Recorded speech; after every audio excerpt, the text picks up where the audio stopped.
ಮಾವಿನ ಹಣ್ಣಿನ ಸೀಸನಲ್ಲಿ ತುಂಬ ರುಚಿಯಾದ ಈ ಅಡುಗೆ ಖಂಡಿತ ಮಾಡಿ, ಎಲ್ಲರೂ ಇಷ್ಟಪಡ್ತಾರೆ. ಇದಕ್ಕೆ ನಾನು 10 ರಿಂದ 12 ಕಾಡು ಮಾವಿನ ಹಣ್ಣನ್ನು 3-4 ಸಲ ಚೆನ್ನಾಗಿ ತೊಳೆದು ತೆಕ್ಕೊಂಡಿದ್ದೇನೆ. ಇನ್ನು ಇದರ ತೊಟ್ಟಿನ ಭಾಗ ಕಟ್ ಮಾಡಿ ಸಿಪ್ಪೆ ಸಪ್ರೇಟ್ ಮಾಡಬೇಕು. ಇಲ್ಲಿ ನಾನು 5 ರಿಂದ 6 ಮಾವಿನ ಹಣ್ಣು ಒಂದು ಪಾತ್ರೆಗೆ ಹಾಕಿದ್ದೇನೆ.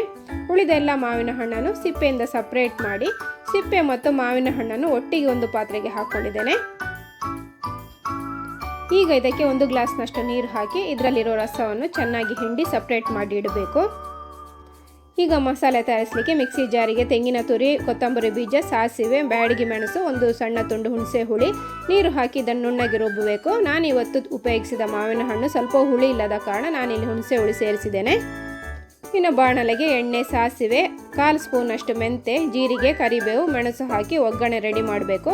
ಇದು ಫ್ರೈ ಆದಮೇಲೆ ತೆಗೆದಿಟ್ಟಿದ್ದ ಮಾವಿನ ಹಣ್ಣು ಹಾಗೆ ಮಾವಿನ ರಸ, ರುಚಿಗೆ ತಕ್ಕಷ್ಟು ಉಪ್ಪು ಹಾಕಿ ಮುಚ್ಚಿಟ್ಟು ಇದನ್ನು 3 ರಿಂದ 4 ನಿಮಿಷ ಮೀಡಿಯಂ ಫ್ಲೇಮಲ್ಲಿ ಬೇಯಿಸಿಕೊಳ್ಬೇಕು.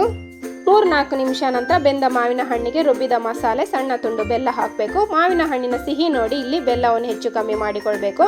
ಇನ್ನು ಚೆನ್ನಾಗಿ ಕುದಿಯಲು ಬಿಡಿ. ಮಾವಿನ ಹಣ್ಣು ಮಸಾಲೆಯನ್ನು ಚೆನ್ನಾಗಿ ಹೀರಿಕೊಳ್ಳಿ. ಈಗ ಹುಳಿ, ಸಿಹಿ, ಖಾರ ಮಿಶ್ರಿತ ತುಂಬ ರುಚಿಯಾದ ಮಾವಿನ ಹಣ್ಣಿನ ಗೊಜ್ಜು ರೆಡಿ.